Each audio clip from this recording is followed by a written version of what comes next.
शांति। आज 22 मई 2022 की अव्यक्त बाप-दादा का रिवाइज मुरली है।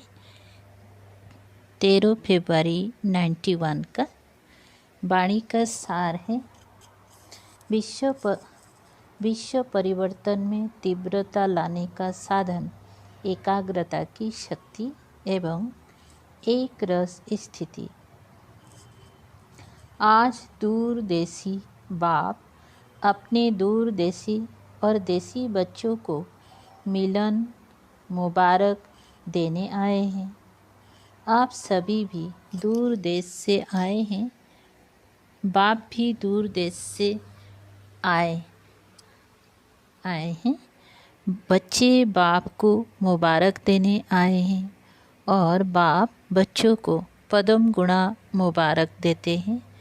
मनाना अर्थात समान बनाना। दुनिया में सिर्फ मनाते हैं, लेकिन बाप मनाते अर्थात बनाते हैं। सभी बच्चे चाहे साकार रूप में सम्मुख हो, चाहे आकार रूप में सम्मुख है, सब बच्चे विश्व के कोने कोने में बाप की हीरे तुल्य जयंती मना रहे हैं। बाप दादा आकारी रूप में सम्मुख बच्चों को भी हीरे तुल्य जयंती की हीरे तुल्य पद्मा पदम मुबारक दे रहे हैं। इस महान अवतरित होने की जयंती को आप सभी बच्चे मनाते स्वयं भी हीरे तुल्य बन गए हो। इसको कहा जाता है मनाना अर्थात बनाना। हर एक बच्चे के मस्तक पर पद्मा पदम भाग्यवान बनने का सितारा चमक रहा है। तो मनाते मनाते सदा के लिए भाग्यवान बन गए। ऐसी अलौकिक जयंती सारी कल्प में कोई भी नहीं मनाते हैं। चाहे महान आत्माओं की भी जयंती मनाते हैं, लेकिन वह महान आत्माएं मनाने वालों को महान बनाते नहीं हैं। इस संगम पर ही आप बच्चे परमात्म जयंती मनाते महान बन जाते हो। श्रेष्ठ ते श्रेष्ठ आत्माएं बन जाते हो। ऐसे हीरे तुल्य जीवन बनाते जो जन्म जन्मांतर हीरे और रत्नों से खेलते रहते। आज का यादगार दिवस सिर्फ बाप का नहीं है, लेकिन बच्चों का भी बर्थडे है, क्योंकि जब बाप अवतरित होते हैं तो बाप के साथ ब्रह्मा दादा भी परिवर्तित आत्मा अवतरित होते हैं। बाप और दादा दोनों का साथ साथ अवतरण होता है। शिवाय ब्राह्मणों के बाप दादा स्थापना का यज्ञ रच नहीं सकते, इसलिए बाप दादा और ब्राह्मण बच्चे साथ साथ अवतरित होते हैं। तो किसका जन्मदिन कहेंगे, आपका या बाप का? आपका भी है ना। तो आप बाप को मुबारक देते और बाप आपको मुबारक देते। शिव जयंती अर्थात परमात्म जयंती को महाशिवरात्रि क्यों कहते हैं? सिर्फ शिवरात्रि नहीं कहते, लेकिन महाशिवरात्रि कहते हैं, क्योंकि इस अवतरित दिवस पर शिव बाप ब्रह्मा दादा और ब्राह्मणों ने महान संकल्प का व्रत लिया कि विश्व को पवित्रता के व्रत से महान श्रेष्ठ बनाएंगे। विशेष आदि देव ब्रह्मा अपने निमित्त ब्राह्मण आदि बच्चों के साथ इस महान व्रत लेने के निमित्त बने। तो महान बनाने के व्रत लेने का दिव्य दिवस है। इसलिए महाशिवरात्रि कहा जाता है। और आप ब्राह्मण बच्चों ने ये महान व्रत लिया, इसके यादगार स्वरूप में आज तक भी भक्त लोग व्रत रखते हैं। ये महान जयंती प्रतिज्ञा लेने की जयंती है। एक तरफ प्रत्यक्ष होने की जयंती है, दूसरी तरफ प्रतिज्ञा लेने की जयंती है। आदि समय में आप सभी जो भी निमित्त बने, आदि देव के साथ आदि रतन निकले, उन्हों की प्रतिज्ञा का प्रत्यक्ष फल आप सभी प्रत्यक्ष हुए। देखो कहाँ कहाँ कोनों में चले गए थे, कितने कोने में चले गए, लेकिन बाप ने मिट्टी में छिपे हुए अपने हीरे तुल्य बच्चों को ढूंढ लिया है ना। अभी तो विश्व के कोने कोने में आप होलीएस्ट और हाईएस्ट हीरे चमक रहे हो। तो ये परमात्म जयंती के व्रत और प्रतिज्ञा का फल है। आप सभी अब भी चारों ओर शिव बाप के झंडे के आगे प्रतिज्ञा लेते हो ना। तो यह आदि रस्म की विधि अब तक आप भी करते रहते हो।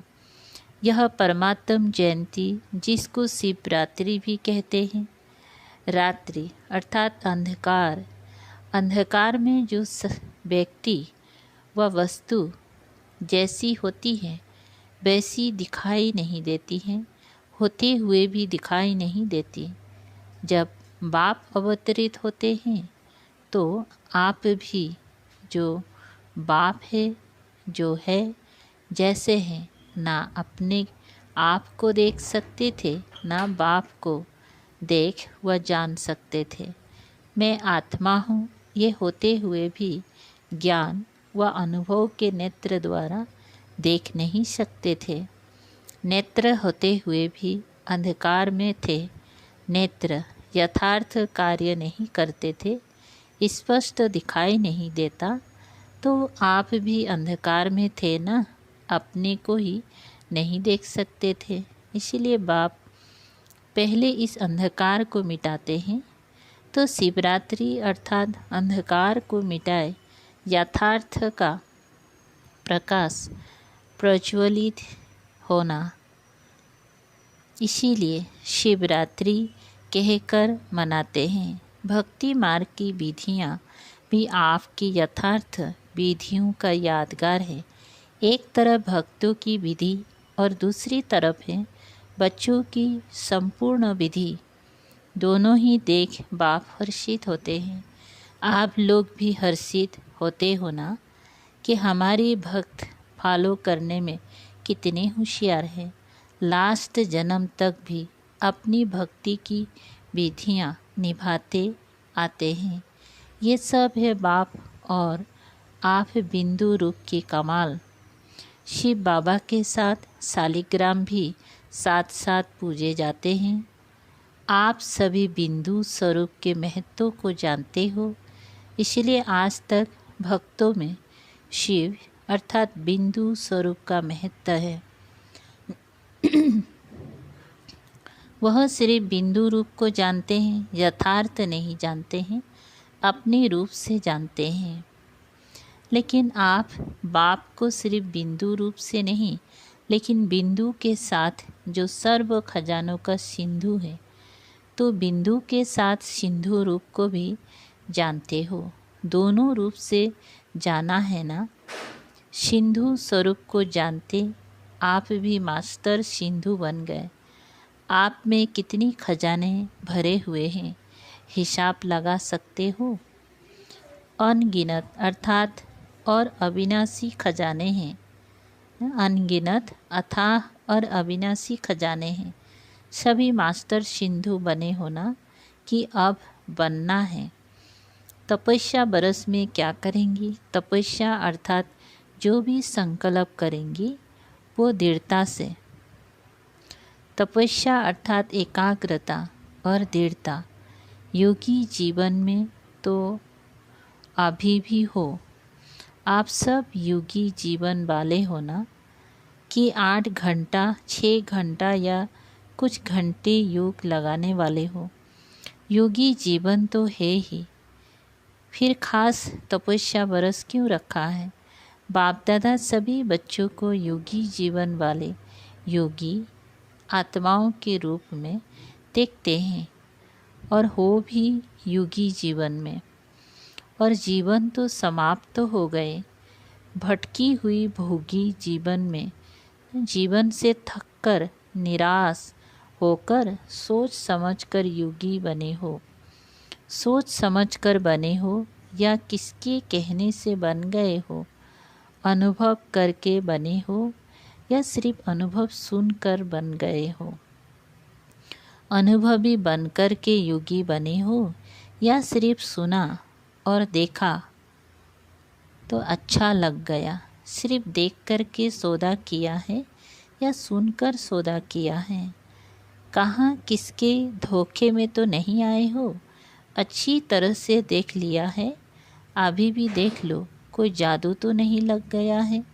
तीनों आंखें खोलकर सौदा किया है, क्योंकि बुद्धि भी आँख है। ये 2 आँखें और बुद्धि की आँख तीनों खुलकर सौदा किया है। सभी पक्के, सभी बच्चे मीठी मीठी रूह रिहान करते हैं। कहते हैं बाबा है तो आपके ही, और कहाँ तो जाएंगे ही नहीं। और ज्ञानी योगी जीवन भी बहुत अच्छी लगती है, लेकिन थोड़ा थोड़ा किसी न किसी बात में सहन करना पड़ता है। उस समय मन और बुद्धि हलचल में आ जाती है। ये कब तक होगा, कैसे होगा। बीच बीच में जो हलचल होती है, चाहे अपने से, चाहे सेवा से, चाहे साथियों से, ये हलचल निरंतर में अंतर ले आती हैं, तो सहन शक्ति की परसेंटेज थोड़ी कम हो जाती है। हे पक्के, लेकिन पक्के को भी कभी कभी क्या बोलते हैं, हे पक्के, लेकिन पक्के कभी कभी ये बातें हिला देती हैं।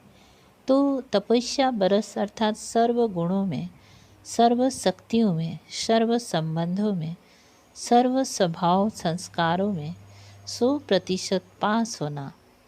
अभी पास हो, लेकिन फुल पास नहीं।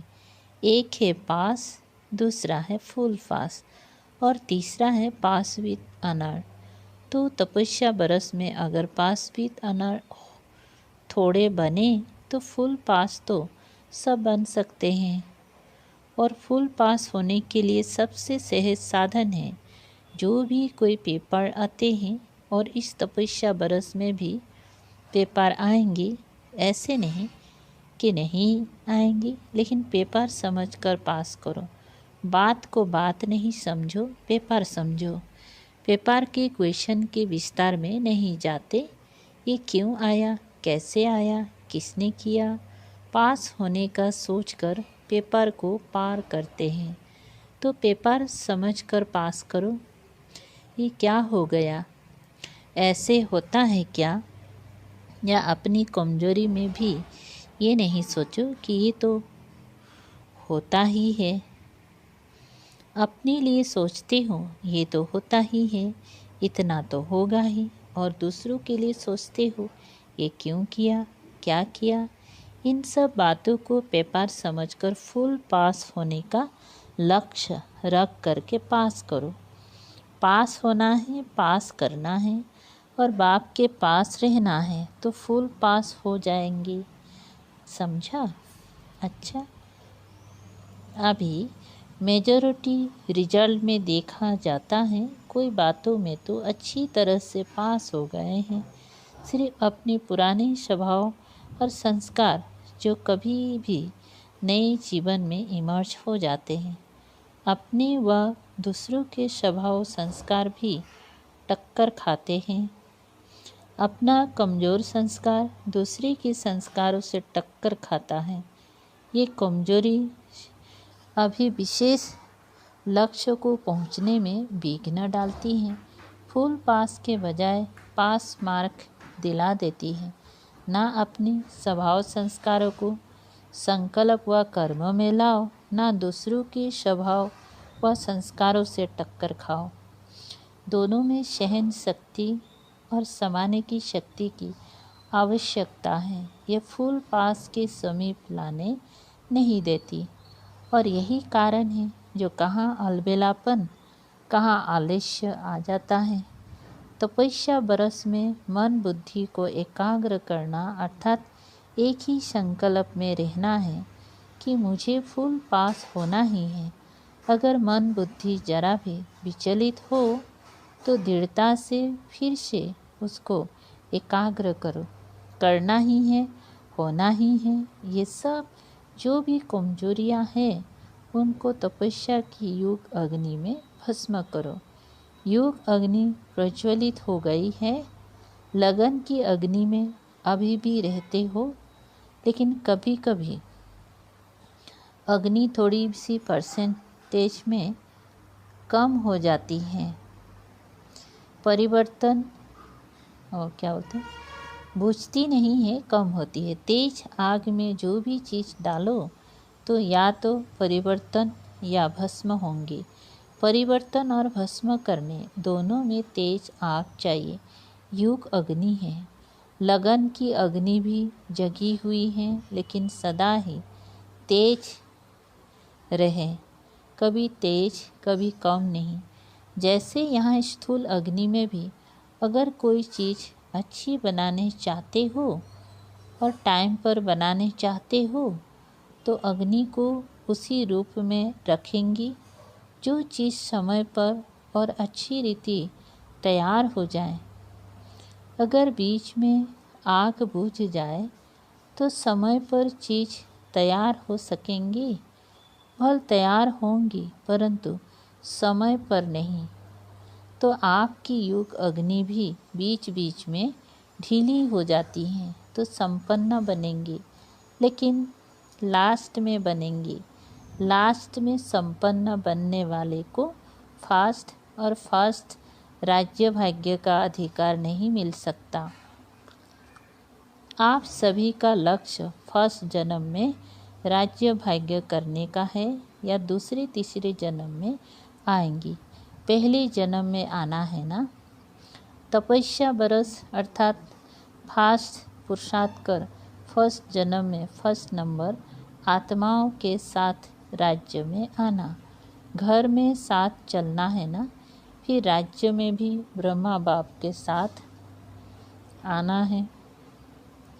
तो समझा तपस्या बरस क्यों रखा है। एकाग्रता की शक्ति को बढ़ाओ। अभी भी ना चाहते भी व्यर्थ चल जाता है। व्यर्थ का तरफ कोई कोई समय शुद्ध श्रेष्ठ संकल्प से भारी हो जाता है। तपस्या अर्थात व्यर्थ संकल्प की समाप्ति, क्योंकि ये समाप्ति ही संपूर्णता को लाएगी। समाप्ति के बिना संपूर्णता नहीं आएगी। तो आज के दिन से तपस्या बरस आरंभ कर रहे हो। उमंग उत्साह के लिए बाप दादा मुबारक देते हैं। चारों ही सब्जेक्ट में फुल पास होने की मार्क्स लेनी है। ऐसे नहीं समझना कि मेरी 3 सब्जेक्ट तो ठीक हैं, सिर्फ एक में कमी है, फुल पास हो जाएंगी। नहीं, फिर भी पास की लिस्ट में आएंगी। फुल पास अर्थात चारों सब्जेक्ट में फुल मार्क्स हो। सदा हर आत्मा के प्रति कल्याण की भावना, चाहे वो आपकी स्थिति को हिलाने की भी कोशिश करे, लेकिन कल्याण करने वाले के ऊपर भी कल्याण की भावना, कल्याण की दृष्टि, कल्याण की वृत्ति, कल्याणमय कृति, इसको कहा जाता है कल्याणकारी आत्मा। शिव का अर्थ भी कल्याणकारी है ना। तो शिव जयंती अर्थात कल्याणकारी भावना।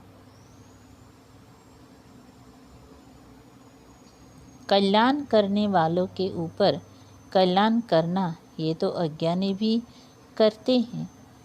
अच्छे के साथ अच्छा चलना ये तो सभी जानते हैं, लेकिन अकल्याण की वृत्ति वाले को अपनी कल्याण की वृत्ति से परिवर्तन करो। या क्षमा करो। परिवर्तन ना भी कर सकते, क्षमा तो कर सकते हो ना। मास्टर क्षमा के सागर तो हो ना। तो आपकी क्षमा उस आत्मा के लिए शिक्षा हो जाएंगी। आजकल शिक्षा देने से कोई समझता, कोई नहीं समझता। ये करो तो ये शिक्षा हो जाएगी। क्षमा अर्थात शुभ भावना की दुआएं देना, सहयोग देना। शिक्षा देने का समय अभी चला गया। अभी स्नेह दो, सम्मान दो, क्षमा करो, शुभ भावना रखो, शुभ कामना रखो। यही शिक्षा की विधि है। वो विधि अब पुरानी हो गई है तो नई विधि आती है ना। तपस्या बरस में इस नई विधि से सर्व को और समीप लाओ। सुनाया था ना कि दाने कुछ तैयार हो भी गए हैं, लेकिन माला अभी तैयार नहीं है। धागा भी है, दाने भी हैं, लेकिन दाना दाने के समीप नहीं है, इसलिए माला तैयार नहीं है। अपनी रीति से दाना तैयार है, लेकिन संगठन में, समीपता में तैयार नहीं है। तो तपस्या बरस में बाप समान तो बनना ही है, लेकिन दाना दाने के समीप भी आना है। समझा? बाकी योगी थे, योगी है, सदा योगी जीवन में ही रहना है। ड्रामा की हर सीन को न्यारे प्यारे बन देखते चलो। ड्रामा की हर सीन प्यारी है।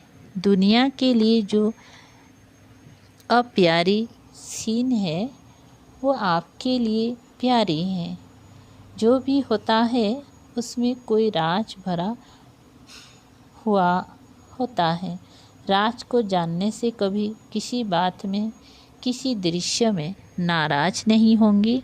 राज को जानने वाले नाराज नहीं होते, राज को ना जानने वाले नाराज होते हैं। डबल विदेशी भी इस बारी शिव जयंती मनाने टाइम पर पहुंच गए हैं। दृढ़ निश्चय रखा कि जाना ही है तो पहुंच गए ना। जाए ना जाए ये सोचने वाले रह गए। अभी तो ये कुछ भी नहीं है। अभी तो होना है। अभी प्रकृति ने फुल फोर्स की हलचल शुरू की करती है, लेकिन फिर आप लोग को देखकर थोड़ा ठंडी हो जाती है। वह भी डर जाती है कि मेरे मालिक तैयार नहीं है। किसकी दासी बने? निर्भय होना, डरने वाले तो नहीं होना। लोग डरते हैं मरने से, आप तो है ही मरे हुए। पुरानी दुनिया से मरे हुए हो ना। नई दुनिया में जीते हो, पुरानी दुनिया से मरे हुए हो। तो मरे हुए को मरने से क्या डर लगेगा। और ट्रस्टी होना, अगर कोई भी मेरापन होगा तो माया बिल्ली म्याओ म्याओ करेंगी। मैं आऊँ। आप तो हो ही ट्रस्टी, शरीर भी मेरा नहीं। लोगों को मरने का फिक्र होता है या चीज़ों का या परिवार का फिक्र होता है। आप तो हो ही ट्रस्टी। न्यारे होना कि थोड़ा थोड़ा लगाव है। बाकी बॉडी कॉन्शियस है तो थोड़ा थोड़ा लगाव है। इसीलिए तपस्या अर्थात ज्वाला स्वरूप निर्भय। अच्छा, दोनों मुरब्बी दादियाँ सुन रही हैं, देख रही हैं। कुछ नवीनता देखनी चाहिए ना। बाप दादा ने पहले भी सुनाया कि एक है बाणी की सेवा, दूसरी है फरिश्ता मूर्त और शक्तिशाली स्नेहमयी दृष्टि की सेवा। कुछ समय इन्हों को ये सेवा का पाठ मिला हुआ है। आदि से बाणी और कर्म की सेवा तो करती ही रही है। इस विधि की सेवा का ये भी ड्रामा में है। अंत में यही सेवा रह जाएंगी। ये पाठ थोड़े समय के लिए इन्हों को मिला, फिर भी मुरब्बी बच्चे हैं ना। इन्हों के हिसाब किताब चुक तो होने में भी सेवा है, निमित्त हिसाब है, लेकिन राज सेवा का है। बेहद के खेल में ये भी एक वंडरफुल खेल है। दोनों का पाठ भी नवीनता है। ये जल्दी जल्दी हिसाब किताब चुकता कर संपन्नता और संपूर्णता के समीप जा रही है। अकेले नहीं जाएंगे, ये कोई नहीं सोचो। हर एक को चुप तो करना ही है, लेकिन कोई सिर्फ चुप करता है, कोई चुप करते भी सेवा करते हैं। सारे विजयी बन गए ना, क्या बोलते हैं, सारे विजयी बन गए ना। सबकी दुआओं की दवा भी शूली से कांटा कर देती हैं। हिसाब किताब के प्रभाव में नहीं आई, दोनों ठीक हो गए। सिर्फ परहेज में है, रेस्ट भी परहेज है। जैसे खाने में परहेज होती है, ये फिर चलने फिरने बोलने की परहेज। स्नेह क्या नहीं कर सकता है, कहावत है, स्नेह पत्थर को पानी कर सकता है। तो ये बीमारी नहीं बदल सकता है, बदल तो गई है ना। हार्ट की बीमारी बदल गई, पत्थर से पानी तो हो गया ना। तो ये आप सब का प्यार है, बाकी अब सिर्फ पानी रह गया, पत्थर खत्म हो गया। रेस्ट में रहने से दोनों के चेहरे चमक गए हैं। परिवार का प्यार भी बहुत मदद देता है। अच्छा, चारों ओर के सर्व विश्व कल्याण की श्रेष्ठ भावना रखने वाले, चारों ओर के ऐसे दृढ़ संकल्प करने वाले, तपस्या द्वारा स्वयं को विश्व को परिवर्तन करने वाले, एकाग्रता की शक्ति से एक रस तीव्र स्थिति में रहने वाले, ऐसे तपस्वी आत्माओं को, स्नेही आत्माओं को, सदा भाव के साथ रहने वाली आत्माओं को, सदा भिन्न भिन्न विधि से सेवा में साथी रहने वाले बच्चों को महापरमात्म जयंती की मुबारक और याद प्यार स्वीकार हो, और साथ साथ नमस्ते। ऐसे बनाने वाले बाप दादा को भी याद प्यार, गुड मॉर्निंग और नमस्ते नमस्ते। वरदान है, समय और परिस्थिति प्रमाण अपनी श्रेष्ठ स्थिति बनाने वाले अष्ट शक्ति संपन्न भव। विस्तार है, जो बच्चे अष्ट शक्तियों से संपन्न हैं, वह हर कर्म में समय प्रमाण, परिस्थिति प्रमाण हर शक्ति को कार्यों में लगाते हैं। उन्हें अष्ट शक्तियाँ इष्ट और अष्ट रत्न बना देती हैं। ऐसी अष्ट शक्ति संपन्न आत्माएं जैसा समय, जैसी परिस्थिति, वैसी स्थिति सहज बना लेती हैं। उनके हर कदम में सफलता समाये रहती है। कोई भी परिस्थिति उन्हें श्रेष्ठ स्थिति से नीचे नहीं उतार सकती। स्लोगन, जो कर्म हम करेंगी हमें देख और करेंगी। ये स्लोगन सदा स्मृति में रहे तो कर्म श्रेष्ठ हो जाएंगी। अच्छा, ओम शांति। शुक्रिया बाबा।